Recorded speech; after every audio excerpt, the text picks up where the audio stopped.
बिस्मिल्लाहिर्रहमानिर्रहीम। मेरा नाम डॉक्टर फैसल है। आप लोगों को जैसे पता है कि रमज़ान बहुत नज़दीक है, तो ऐसे लोग जिनको घुटनों के प्रॉब्लम है, आज की वीडियो में मैं आपके डाइट प्लान बना के दूँगा। बड़े प्रॉपर तरीके से डाइट करूँगा। कैसे आपने रमज़ान जैसे हर कोई आम रूटीन में कोशिश करता है कि रमज़ान के महीने के अंदर हम डाइटिंग इस तरह कर लेंगे हमारा वज़न कम हो जाए, हमारी बॉडी ठीक हो जाए।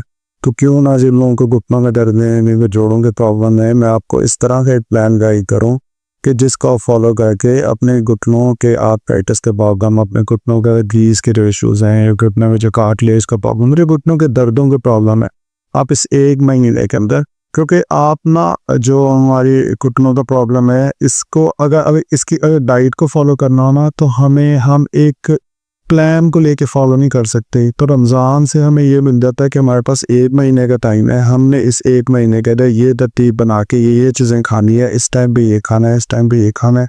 तो मैं ओवरऑल आपको ना जनरली गाइड करता हूँ। आपको अगर ये अच्छा लगे तो आप भी इसको फॉलो कर लें। आई होप तो कि आपको बहुत ज़्यादा इसका फ़ायदा होगा।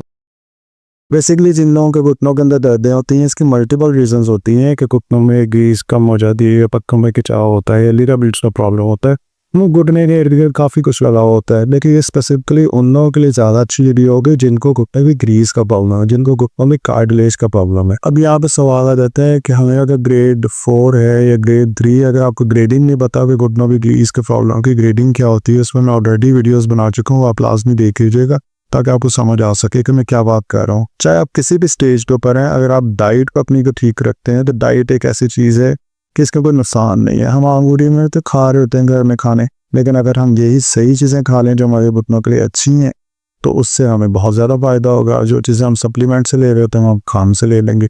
ज़्यादा मैं इसको लेंथी नहीं करता इंट्रोडक्शन को, तो सीधा सीधा हम टॉपिक के ऊपर आते हैं। तो मैं आप पहले बताता हूँ कि सहरी के टाइम आपने क्या डाइट रखनी है, आप किस तरह से आप इसको लेके चलेंगे। फिर मैं आपको अफ्तारी का बताऊंगा, फिर आपको डिनर का बताऊंगा, उसके बाद फिर फिजिकल एक्टिविटी में कुछ थोड़ी सी एक्सरसाइज भी बताऊंगा। ये जनरली एक प्लान होगा। सहरी के अंदर हमने किस तरह पे क्या शुरू करना है, वीडियो को आपने अंत तक देखना है। अगर आप इस चैनल पे नए हैं, इस चैनल को सब्सक्राइब जरूर करना है। सहरी के अंदर मैं रिकमेंड करूँगा कि आप डिफरेंट इस तरह की फूड्स लें, इस तरह के खाने लें जिससे आपको protein, fibres, calcium, vitamin D, omega 3 fatty acid, इस तरह सारी चीज़ें हमें मिल सकें। उनमें हमारे पास पहला ऑप्शन है दलिया। अब दलिया ओट इसको ले सकते हैं आप सहरी के दौरान। तो इससे आपको ये फ़ायदा होगा कि एक तो आपको इससे प्रोटीन मिलेगा, एक तो इससे आपको फाइबर मिलेगा। प्रोटीन आपके पत्थों के लिए अच्छा है, आपके घुटनों के इर्द गिर्द जो भी मसल्स हैं इनकी सेहत के लिए बहुत अच्छा है। और इसके अलावा जो फाइबर्स हैं ये आपको कॉन्स्टिपेशन भी नहीं होने देता, और घुटनों के बीच में जो साइनोवियल फ्लूइड है इसको इनरिच करने में, इसको बढ़ाने में भी बहुत ज़्यादा हेल्पफुल है। इसके अलावा जो आप अगली रिकमेंडेशन है वो आप उबला हुआ अंडा ले सकते हैं। कोशिश करेंगे कि तले हुए अंडे जो है वो आमलेट हो रहा है ये अवॉइड करके आप उबला हुआ अंडा लें। लेकिन अब इसमें कुछ एहतियात ज़रूरी है। ऐसे लोग जिनको कोलेस्ट्रॉल का प्रॉब्लम हो उन्होंने जर्दी ज़्यादा नहीं लेने का, जर्दी लेगा तो फिर कोलेस्ट्रॉल ज़्यादा हो जाएगा। मैं जनरल प्लान बनाऊंगा। अगर किसी को यूरिक एसिड का या डायबिटीज़ का, शुगर का प्रॉब्लम है, ब्लड प्रेशर का प्रॉब्लम है, तो इस तरह के जो पेशेंट्स हैं वो अपने अकॉर्डिंग इस डाइट को एडजस्ट कर देंगे। जिस तरह ने अभी दलिया का बताया, तो इसमें प्रोटीन सोर्स ज़्यादा है। तो अगर आप दलिया बहुत ज़्यादा लेते हैं और अगर आपको यूरिक एसिड में प्रॉब्लम है तो यूरिक एसिड ज़्यादा हो सकता है। जो यूरिक एसिड वाले पेशेंट है वो क्या करेंगे, सीधा कोलेस्ट्रॉल वाले जो वो अंडे की जो जर्दी है इसके लिए बहुत ज़्यादा एहतियात करेंगे। ब्लड प्रेशर का इशू है तो ये ना कि उबले अंडे के ऊपर आप नमक लगा के खा रहे हैं। मैं आपको जनरली बता रहा हूँ, अपनी कंडीशन के अकॉर्डिंग इसका डिसाइड वो कर लीजिए। एक ऑप्शन हो गया हमारे पास दलिया, दूसरा ऑप्शन हमारे पास होगा उबला हुआ अंडा, थर्ड हमारे पास है कि आप योगर्ट ले सकते हैं, दही ले सकते हैं। दही से आपको विटामिन डी भी मिलेगी, दही से आपको कैल्शियम भी मिलेगा। इसके अलावा दही जो ओमेगा 3 फैटी एसिड का बहुत अच्छा सोर्स है, जो कि आपके जिगर के लिए, आपके कोई तो मुदाफ़त के लिए बहुत अच्छा है। अगर आप कैल्शियम और विटामिन डी मिलती है तो वो आपको आइडिया होगा कि आपकी हड्डियों के लिए, आपको जोड़ों के लिए कितना ज़्यादा इंपॉर्टेंट है। हम तो मोस्टली सप्लीमेंट्स में भी दवाइयाँ ले रहे होते हैं कि कैल्शियम के सप्लीमेंट्स ले रहे हैं या विटामिन डी के सप्लीमेंट्स ले रहे हैं। इसके अलावा जो खाना है वो इसमें आपने सहरी के टाइम में नींबू पानी जो ऐड करना है, ऐसा पानी जिसके अंदर लीमो ऐड किया, और लीमो के अंदर आपको विटामिन सी मिलता है। विटामिन सी एक बहुत अच्छा एंटीऑक्सीडेंट है। एंटीऑक्सीडेंट क्या होते हैं, आई होप अगर आप मेरी पुरानी वीडियोस देख रहे हैं तो इन चीज़ों की जो छोटी छोटी टर्म्स हैं इनके बारे में आपको आइडिया होगा। मैं जनरली थोड़ा सा बता देता हूँ कि एंटीऑक्सीडेंट्स वो होते हैं हमारे जिस्म के अंदर जो फ्री रेडिकल्स होते हैं इनको ख़त्म करते हैं। फ्री रेडिकल्स ऐसे होते हैं जो आपके क़ुव्वत मुदाफ़िक को ख़राब कर देते हैं। फ्री रेडिकल्स इस तरह की चीज़ें हैं जो जिस्म में कैंसर करते हैं। इन फ्री रेडिकल्स को मारने के लिए, इन फ्री रेडिकल्स को ख़त्म करने के लिए हमें जिस्म में एंटीऑक्सीडेंट्स चाहिए होते हैं। एंटीऑक्सीडेंट हमें मिलता है विटामिन सी से। विटामिन सी हमें मिलता है लीमू से, माल्टों से, इसके अलावा अनार से। सो अगर आप नींबू पानी सहरी के टाइम पी लेते हैं तो आपके जिस्म के अंदर आपको एंटीऑक्सीडेंट्स की कमी नहीं होगी। इम्यून सिस्टम क़ुव्वत मुदाफ़िक अच्छा होगा तो आपको घुटनों के बीच में ये जो कार्टिलेज का प्रॉब्लम है, ये जो क्रीज का प्रॉब्लम है, इसकी हीलिंग में बहुत ज़्यादा हेल्प मिलेगी। इसके अलावा जो आपने सैलरी के टाइम लेना है तो एक हैंडफुल ऑफ नट्स जो हैं उसके अंदर आप बादाम ले सकते हैं, उसके अंदर आप अखरोट ले सकते हैं, थोड़े से चिया सीड ले सकते हैं, फ्लैक्स सीड्स ले सकते हैं।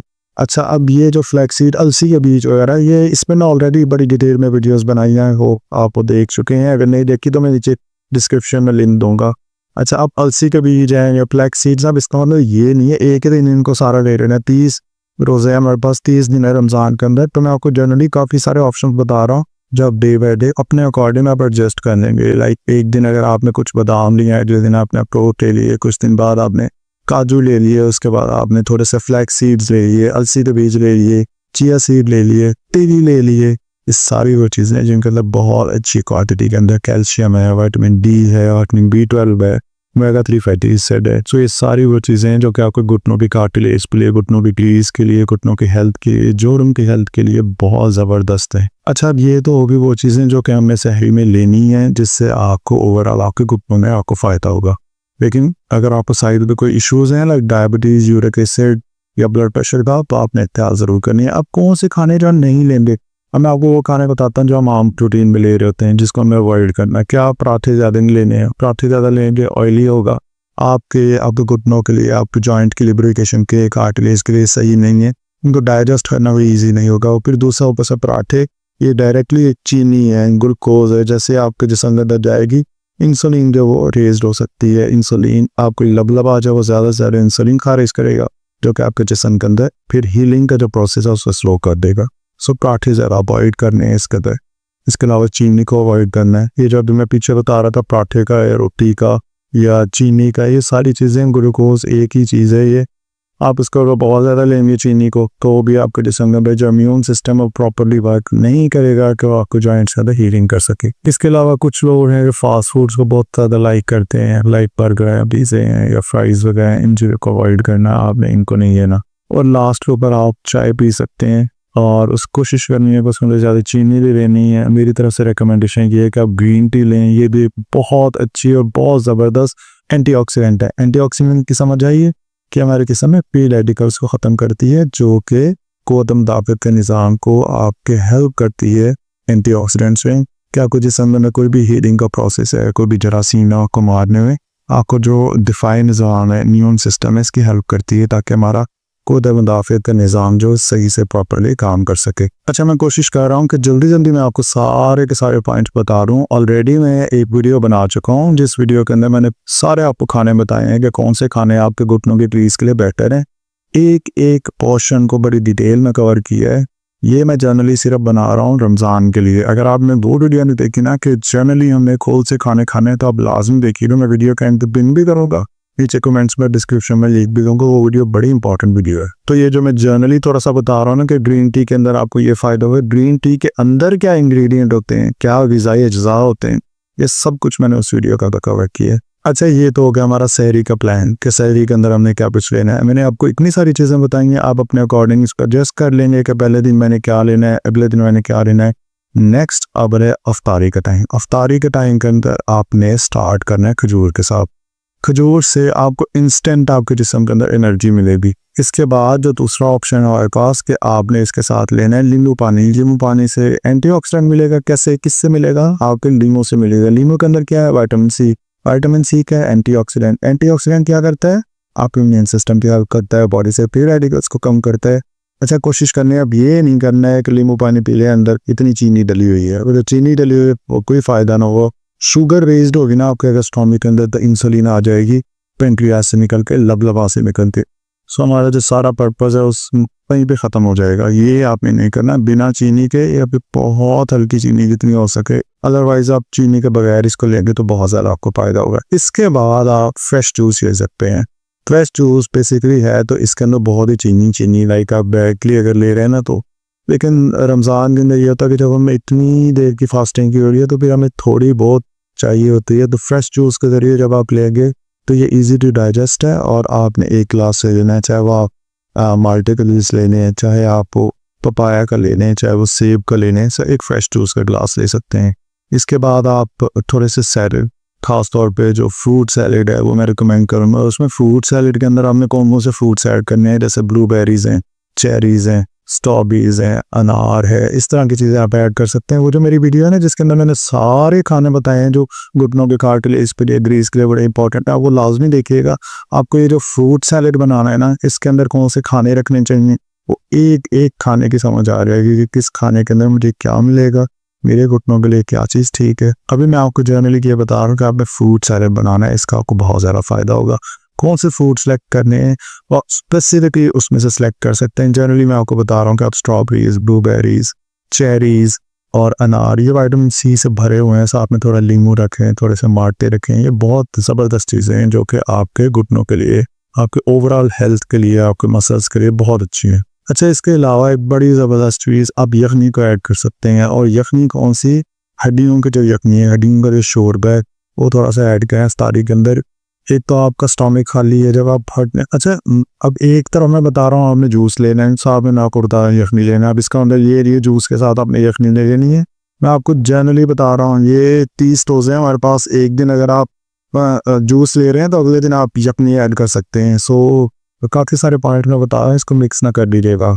सो यखनी जो हड्डी की जो यखनी है, इसका फ़ायदा ये होगा, हड्डी का जो शोरबा है इसका फ़ायदा ये होगा कि ये बहुत ही ज़बरदस्त है आपके घुटनों की कार्टिलेज की हेल्थ के लिए। आपने अक्सर सुना होगा बोन ब्रोथ का मतलब ये होता है कि हड्डियों का शोरबा घुटनों की कार्टिलेज को रीजनरेट करने में बहुत ज़्यादा हेल्प है। और बेसिकली घुटनों की जो कार्टिलेज होती है ये एक मैकेनिकल प्रॉब्लम है।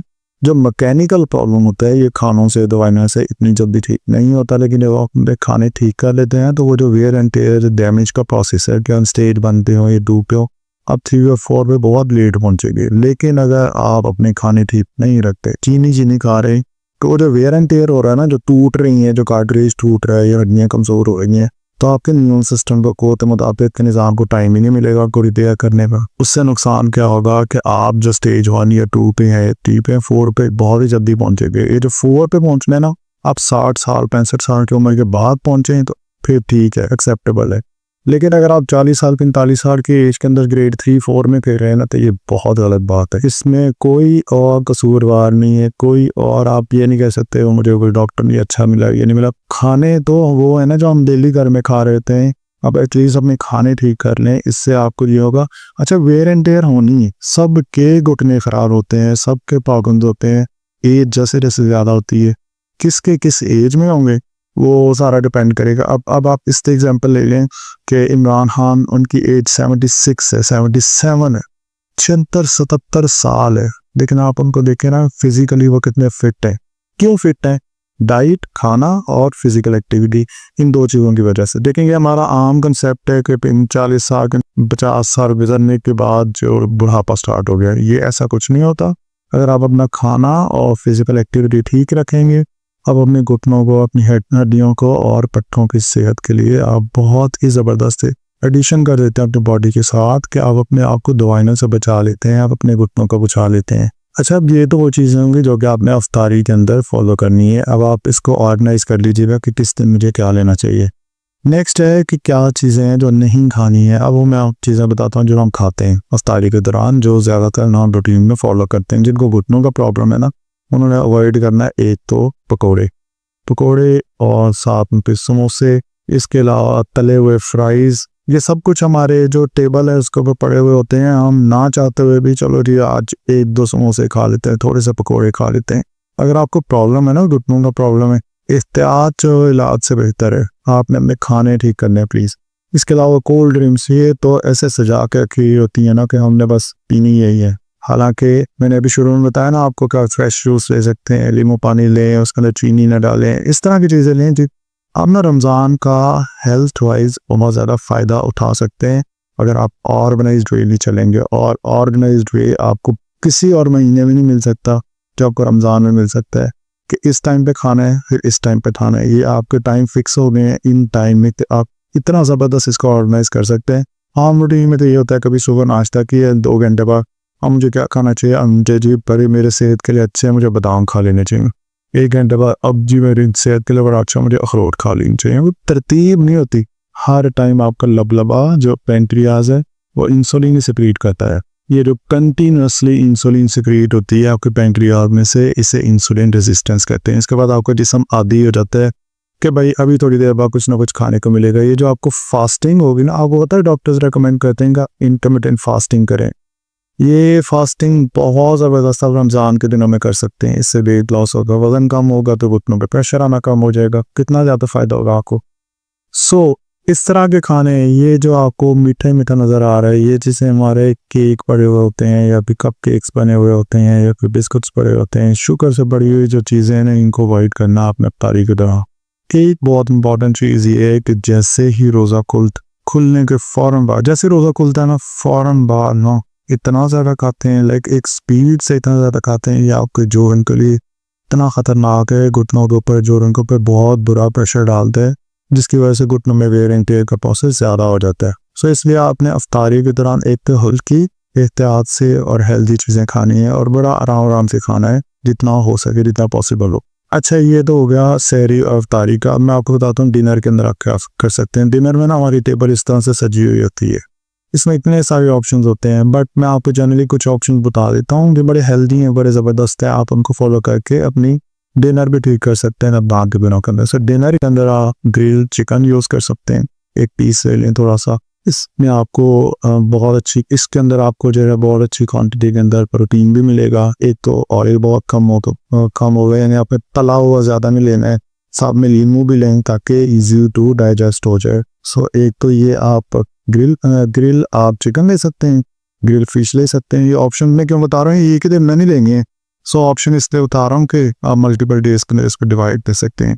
इसके अलावा साथ में एक अच्छी नरम सॉफ्ट सी रोटी भी दे सकते हैं। आप देख रहे हैं ना, आप रोटी है तो शुगर, लेकिन आप 24 घंटे में आप एक टाइम में इस तरह से रोटी ले सकते हैं। बट अगर आपको डायबिटीज़ है तो फिर आप थोड़ी सी केयर करेंगे। चावल भी आप थोड़ी से ले सकते हैं डिनर के दौरान, लेकिन एक ही साथ में सब कुछ नहीं लेना है, आप अपने डेज के अकॉर्डिंग इसको डिवाइड करेंगे।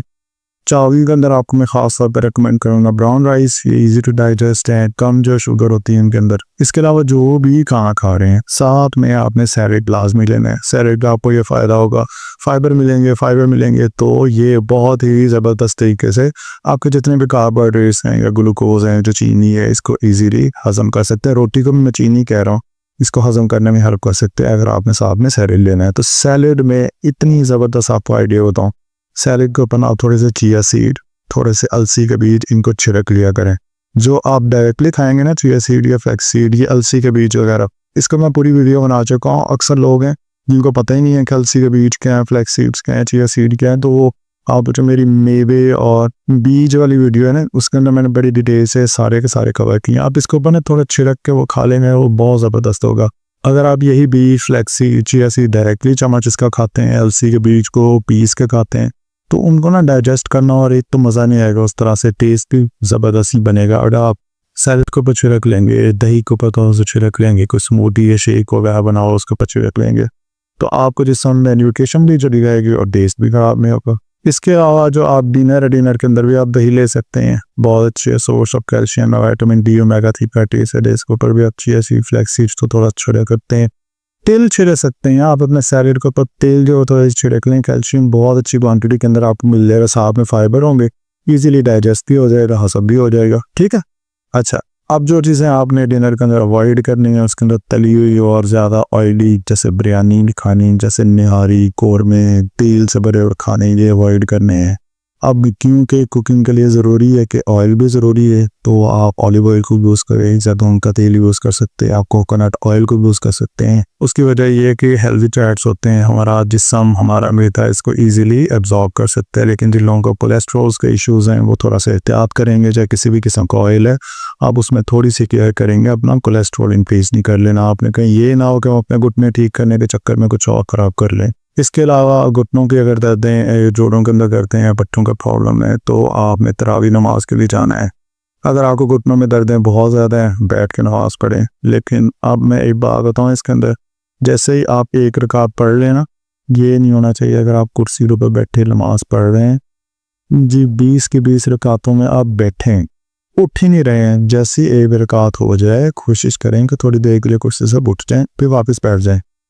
एक ही पोजीशन में आपने रहना है, ये आपके लिए सही नहीं है। लाइक खड़े हैं तो खड़े ही रहें, बैठे हैं तो बैठे रहें, लेटे हैं तो लेटे रहें, ये आपके लिए सही नहीं है। आपने पोजीशंस चेंज ज़रूर करते रहना है, चाहे आप बैठ के नमाज पढ़ें, लेकिन बीच में आपने लाजमी खड़े रहना। यदि मूवमेंट कर लेंगे ना आपके घुटनों के अंदर, आपके जोड़ों के अंदर खून की जो गर्दिश है ये अच्छे से सर्कुलेट हो जाएगी, आपके लिए बहुत अच्छा है। और तरावी आपकी इतनी ज़बरदस्त फिजिकल एक्टिविटी हो जाएगी ना, क्योंकि इसके अंदर आप बहुत ज़्यादा कोई एग्रेसिव एक्टिविटी करेंगे नहीं, क्योंकि ज़्यादा से ज़्यादा देर के लिए आप कोई वेट नहीं उठा रहे, वजन नहीं उठा रहे, बट आप एक बहुत ही पॉस्चर के अंदर बहुत अच्छी पोजीशन के अंदर बैठ के सारी अगर नमाज पढ़ते हैं तो आपको बहुत ज़्यादा फ़ायदा होगा। लेकिन बीच में आपने कोशिश करनी है कंटिन्यूसली बैठे नहीं रहना। अक्सर मैंने देखा है घुटनों का जो प्रॉब्लम होगा, जो 20 तरावियाँ पढ़ने जाते हैं, जाके जैसे कुर्सी पे बैठते हैं, जैसे 20 तरावियाँ ख़त्म होते हैं तब खड़े होते हैं, इतनी देर बैठे रहना ये आपके घुटनों पे ये बिल्कुल भी सही है। बीच में जैसे ब्रेक आया, यानी कि आपने एक रकात पढ़ ली है, उसके बाद आप खड़े हो जाएं, ये बैठ जाएं। ये थोड़ा सा बीच में आप एटलीस्ट इतना तो कर सकते हैं, ये आपको लाजमी करना है।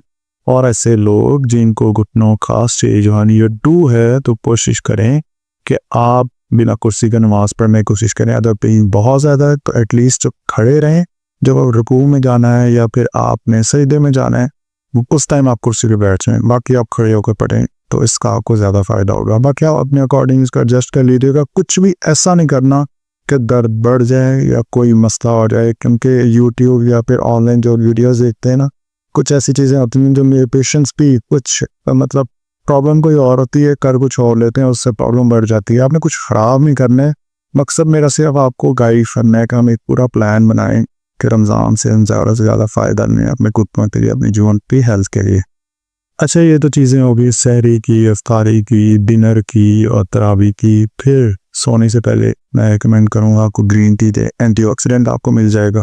इसके अलावा आप गर्म पानी का गिलास ले सकते हैं, एक कप ले सकते हैं। ज़रूरी नहीं कि डेली ही ग्रीन टी लेनी है, जिस दिन नहीं अवेलेबल आप गर्म पानी का गिलास ले लें, गर्म पानी का कप ले लें, या तो घुटनों के लिए, लुब्रिकेशन के लिए, जॉइंट्स के बीच में जो पानी ने उसके लिए बहुत ज़बरदस्त है। अच्छा, ये तो वो भी सारी खानों की बातें। मैं आपको कुछ ऐसी चीज़ें बताता हूँ जो मिस्टेक्स हम बहुत ही कॉमन करते हैं, ये आपने बिल्कुल भी नहीं करते। एक है, रोज़ा खुलते साथ ही हम इतना कुछ खा लेते हैं, स्पीड से खा लेते हैं कि हमारे स्टमक को समझ नहीं आ थी कि किसको हजम करना है और किसको आगे जो आपके आंतों में पहुँचाने के लिए हमसे बाहर आए।